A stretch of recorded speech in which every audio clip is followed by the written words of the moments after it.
Chamoli tunnel हादसे पर इस वक्त की बड़ी खबर। टनल हादसे में अब तक 7 लोगों की मौत हो गई है। 7 मजदूरों की मौत, 17 जख्मी बताए जा रहे हैं। तो रात भर रेस्क्यू ऑपरेशन चलता रहा। 3 मजदूरों की तलाश जारी है। घायलों को अस्पताल में भर्ती करवा दिया गया है।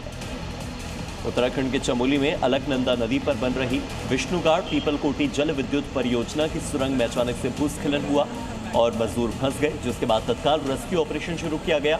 घायलों को जिला अस्पताल गोपेश्वर, श्रीनगर और पीपलकोटी में भर्ती करवाया गया। वहीं सुरंग के अंदर जो मजदूर फंसे हैं उनको सुरक्षित निकालने की कोशिशें लगातार चल रही हैं।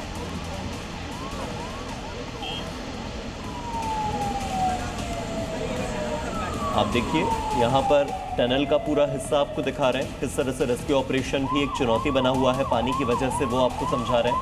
अस्पताल में घायलों का इलाज चल रहा है और मौके पर प्रभारी मंत्री की मौजूदगी है, जिसके बाद टनल में फंसे कई मजदूरों को सुरक्षित बाहर निकाल लिया गया। जो फंसे रह गए उनके लिए रेस्क्यू ऑपरेशन युद्ध स्तर पर शुरू हो गया। जिला प्रशासन, पुलिस, SDRF, NDRF, ITBP, सेना और दूसरी एजेंसियों की टीमें मौके पर पहुंची और रेस्क्यू अभियान शुरू किया।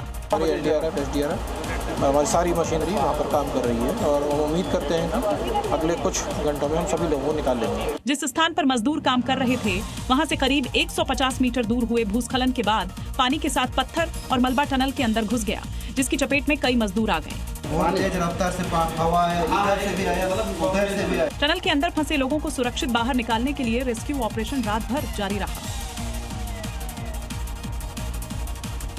चमोली से खबर है, टनल में अचानक से पानी आ गया है। टनल में पानी आने से यहाँ पर मलबा भी जो है वो भी परेशानी का सबब साबित हो रहा है। तो तेज पानी के बहाव के साथ मलबा बहकर आया और मलबा आने से हादसा और ज्यादा बड़ा हुआ।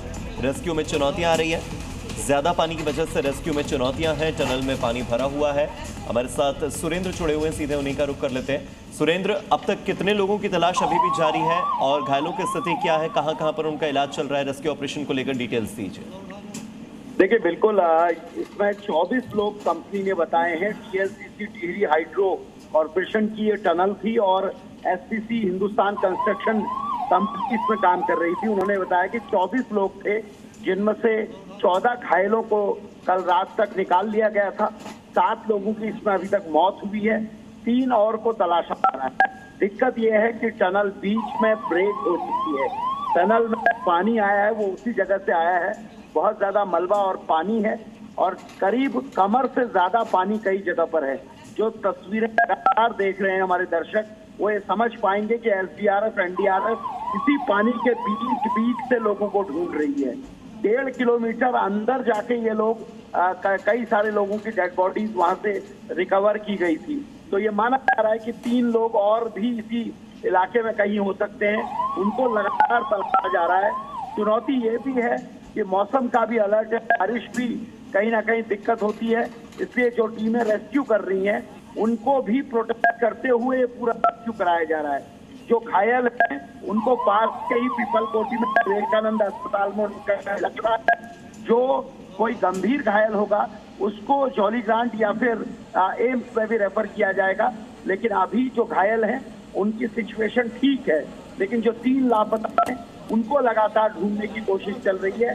तमाम एजेंसीज काम कर रही है, चाहे वो SDRF हो, NDRF हो, ITBP और सेना। 4 टीमें लगातार अलग अलग जगह पे काम कर रही है।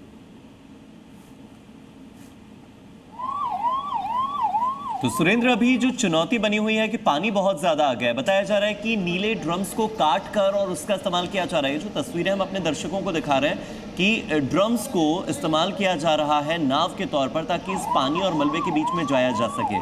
ये रेस्क्यू कितना चुनौतीपूर्ण बन रहा है?